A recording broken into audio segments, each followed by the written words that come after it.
Good evening. My fellow Americans, family, relatives, friends of the Bahama Islands. Due to the recent events, we live in a time of uncertainty, leaving us with more questions than answers. I hope to put us back on path to confidence and strength. I do not believe we can survive as a nation without transparency or without truth, where there cannot be trust.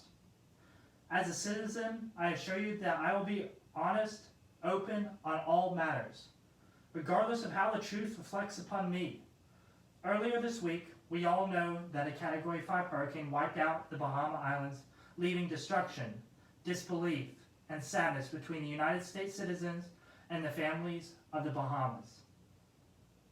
I believe the American people and the families on the Bahama Islands deserve an answer to why some of these families are not allowed to leave the island and come to a safe place in Florida. I know this answer will not satisfy everyone, but this is what happened, and it's how it happened. Hundreds of people or more are dead, including an 8-year-old boy whose father was trying to save him during the high waters by putting him onto the roof and keeping them both high above the water. But as soon as they got onto the roof of their house, the 150-mile-an-hour winds swept the little boy off the roof into the water and was nowhere to be seen ever again. We are deeply saddened to learn the horrific tragedy unfolding in the Bahamas. Our thoughts and prayers are with today's victims. We know that the first responders are on scene in the Bahamas, and more are coming to aid in the recovery process. In times of crisis, we must not succumb to doubt and mistrust, and instead we must maintain faith while embracing reason and truth, not speculation and rumor.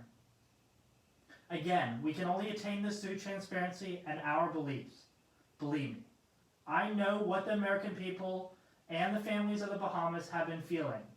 I know there's confusion and fear, and I know that some people even want to risk their own lives to go out and gather the remaining people on the islands to bring them back to the United States. But that could be endangering your own life, and I know that you do not want to become a victim yourself.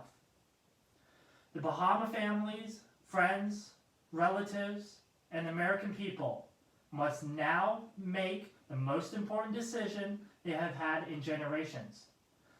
Will we be united in the pursuit of truth and reason, or break apart because of conjecture, hate, and distrust?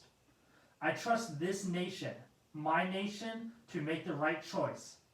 I also trust in our first responders, our families of the Bahama Islands, to make the right decisions. Thank you, good night, and God bless these United States of America.